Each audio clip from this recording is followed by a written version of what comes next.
केंद्रीय मंत्री ज्योतिरादित्य सिंधिया ने एक बार फिर से अपनी बेइज्जती करवाई है। और बेइज्जती भी किसके सामने करवाई है? पश्चिम बंगाल की मुख्यमंत्री ममता बनर्जी के सामने। पूरा मामला क्या है वो पूरा मामला समझते हैं। नमस्कार, स्वीकार कीजिएगा, मेरा नाम कृष्णपाल राठौर है और आप महारो मध्य प्रदेश का स्पेशल शो देख रहे हैं। ज्योतिरादित्य सिंधिया इन दिनों लगातार ट्रोल मंत्री का जो पाठ है वो अदा कर रहे हैं। ट्रोल मंत्री का रोल शायद उन्हें केंद्र सरकार की तरफ से मिला है। एक तो शिवराज सिंह चौहान और एक ज्योतिरादित्य सिंधिया, इन दोनों को ये काम मिला है कि विपक्ष का जो भी नेता बोले कुछ भी उसका जवाब देना है और उसका जवाब देकर के खुद फंस जाना है भले ही, लेकिन जवाब जरूर देना है। ज्योतिरादित्य सिंधिया ने ममता बनर्जी का जवाब दिया। ममता बनर्जी ने दरअसल महाकुंभ को मृत्यु कुंभ बताया था और सरकार को घेरा था। सरकार से सवाल पूछा था कि इतनी तगड़ी व्यवस्था यदि आपने की थी तो फिर महाकुंभ में भगदड़ जैसी स्थिति क्यों पैदा हो गई? आखिरकार वहां पर जो लोग मरे हैं उनके आंकड़े क्यों छुपाए जा रहे हैं? ये तमाम सारे सवाल विपक्ष के तमाम नेता पूछ रहे हैं, लेकिन ममता बनर्जी ने महाकुंभ को मृत्यु कुंभ का दर्जा दिया। हालांकि ये पूरी तरह से गलत है। हम भी इसके समर्थन में नहीं रहेंगे कि कोई इतने बड़े आयोजन को इतना ज्यादा कलंकित कर दे कि आप पूछिए मत। हालांकि पश्चिम बंगाल से है ममता बनर्जी, तो उनकी राजनीति इसी बलबूते पर चल रही है कि वो हिंदू धर्म को कटाक्ष करे, उसको बदनाम करे और कैसे भी सुर्खी बटोरे। ममता बनर्जी ने जो कुछ कहा उसका समर्थन हम लोग नहीं करते हैं, ना मैं करता हूं ना कोई सनातन धर्म में जो पैदा हुआ है वो करेगा। मृत्यु कुंभ कहना गलत है। आप सरकार को घेर सकते हैं, जो लोग मरे हैं उन लोगों के लिए आप आवाज उठा सकते हैं, लेकिन आप इतने बड़े आयोजन को मृत्यु कुंभ का दर्जा नहीं दे सकते। फिर ज्योतिरादित्य सिंधिया से पूछा गया तो उन्होंने कहा कि घर बैठे कहना आसान है, आप जाइए कुंभ जाकर देखिए। पश्चिम बंगाल से टिप्पणी करना बहुत आसान है कि महाकुंभ था कि मृत्यु कुंभ, तो आप खुद जाइए। लेकिन ज्योतिरादित्य सिंधिया, आप खुद भी महाकुंभ में डुबकी लगाकर आए हैं और पूरे देश ने देखा है, सरकार ने खुद ने ये आंकड़ा एक्सेप्ट किया है कि 37 लोगों की मौत हुई है। प्रदेश का मुखिया खुद ये बोल रहा है और बाकी आंकड़े जो है वो छुपाए जाते हैं सरकार की तरफ से, जग जाहिर है ताकि माहौल खराब ना हो। तो ज्योतिरादित्य सिंधिया का ये मानना कि पश्चिम बंगाल से बैठे बैठे टिप्पणी करना ये गलत है। विपक्ष का नेता है, टिप्पणी करेगा, सरकार को घेरेगा। जिस तरीके से योगी आदित्यनाथ की सरकार ने तैयारियों का ढिंडोरा पीटा था, वो तैयारियां नहीं हुई थी कुंभ में और उसकी वजह से 40 लोगों की मौत हो गई।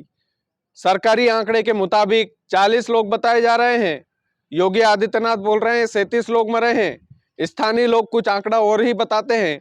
तो सही कौन बोल रहा है अभी तक संशय है, क्वेश्चन मार्क है। देश के जो शंकराचार्य है, जिनको हम भगवान का दर्जा देते हैं, वो भी आपको लगातार घेर रहे हैं और घेरना भी चाहिए। लोगों की मौत को इतनी सस्ती बना देना ये कहां तक ठीक है? और आप बोल रहे हैं कि टिप्पणी करना आसान है। अरे टिप्पणी तो जायज चीज पर की जा रही है। जो शब्द मृत्यु कुंभ उन्होंने बोला है वो कहीं ना कहीं गलत है, उसका पुरजोर विरोध कीजिए। लेकिन इस बात से पल्ला झाड़ लेना कि महाकुंभ में बहुत कुछ अच्छा चल रहा है, बहुत अच्छा आयोजन है, वो आयोजन सोशल मीडिया पर भी देखते हैं लोग। उस आयोजन की जो तैयारियां हैं वो मौनी अमावस्या के दिन दिख गई थी कि कितनी भव्य तैयारियां की थी।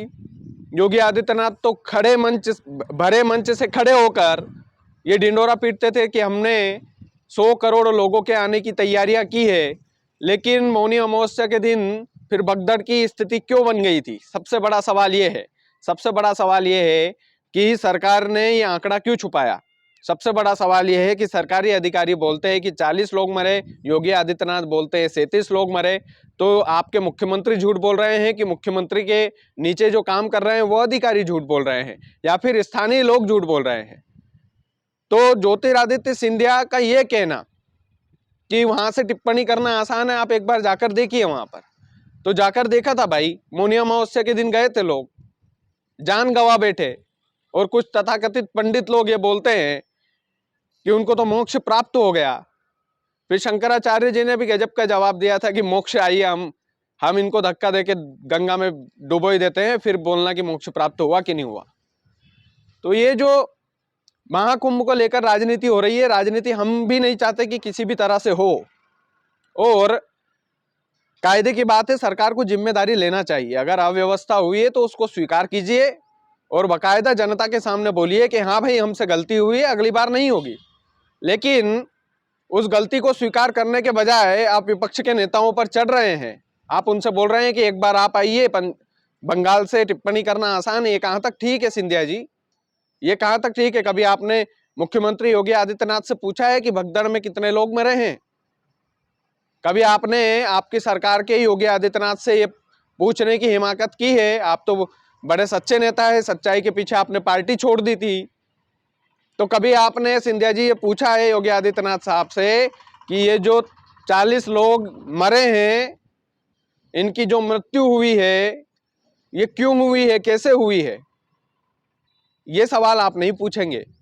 लेकिन कोई पश्चिम बंगाल की मुख्यमंत्री ममता बनर्जी ये बोल दे कि ये महाकुंभ नहीं था, मृत्यु कुंभ था। मृत्यु कुंभ शब्द गलत है, मैं बार बार बोल रहा हूं। लेकिन अगर वो सरकार को घेर ले इस वाले मामले पर, तो फिर आप तुरंत बोल देते हैं कि नहीं नहीं जी, आप जाकर देखिए, इतना आसान है बोलना केवल। तो कहीं ना कहीं ये सरकार की विफलता है। दूसरी चीज है, ज्योतिरादित्य सिंधिया जो है इन दिनों लगातार सरकार पर हमलावर है। होना भी चाहिए, नेता है तो नेताओं का काम है कि वो विपक्ष के नेताओं को जिस भी एंगल से घेरे। लेकिन पिछले कुछ दिनों से सिंधिया साहब जिस एंगल से सरकार को घेरने की कोशिश कर रहे हैं, वो अपनी खुद की ही बेइज्जती करवा रहे हैं। जो समझदार वर्ग है वो समझता है कि आप अभी भारतीय जनता पार्टी में इसलिए आलोचना कर रहे हैं। यदि आप कांग्रेस में होते तो योगी आदित्यनाथ को आप खूब लपेटते, इस वाले मुद्दे पर आप खूब सुर्खियां बटोरते। इस वाले मुद्दे पर जो लोगों की मृत्यु हुई है, उन लोगों की मृत्यु पर आप खूब राजनीतिक रोटियां सेकते अगर आप कांग्रेस में होते तो। लेकिन यह है कि आप कांग्रेस में अभी नहीं है। तो मध्य प्रदेश के नेता हैं ज्योतिरादित्य सिंधिया, लेकिन अभी केंद्र में मंत्री हैं, मंझे हुए नेता है, सब कुछ चीजें हैं। बस एक बात है कि स्टडी करके आप कुछ भी बयान को, विपक्ष के नेता यदि आपसे कोई सवाल पूछता है तो उसको आप आसानी भाषा में बोल सकते हैं, लेकिन आप उससे पल्ला नहीं झाड़ सकते कि जाकर देखो वहां से टिप्पणी करना आसान है। अरे गए थे जो लोग, उन्होंने देखा है कि उनके परिजन कैसे खोए हुए थे। मृत्यु जब उनकी हुई थी तो लोग ढूंढ रहे थे अपने लोगों को कि कहीं उन मरे हुए लोगों में हमारा कोई परिजन तो नहीं है। तो इस बात को स्वीकार क्यों नहीं करते हो? इस बात को तो स्वीकार करना चाहिए, और जाहिर सी बात है होना ही चाहिए। इतनी बड़ी कुवत, इतनी बड़ी हिम्मत कि हमारे पार्टी के नेता की भले ही उसमें फजीहत हो तो हो, लेकिन हम खुलकर बोलेंगे कि आपने तैयारियां ठीक से क्यों नहीं की। ये बोलना चाहिए था सिंधिया जी को। लेकिन जो भी है, सब चीजें हैं। बाकी आप वीडियो को ज्यादा से ज्यादा शेयर कीजिएगा। चैनल यदि आपने सब्सक्राइब नहीं किया है तो प्लीज कर लीजिएगा। बहुत बहुत धन्यवाद।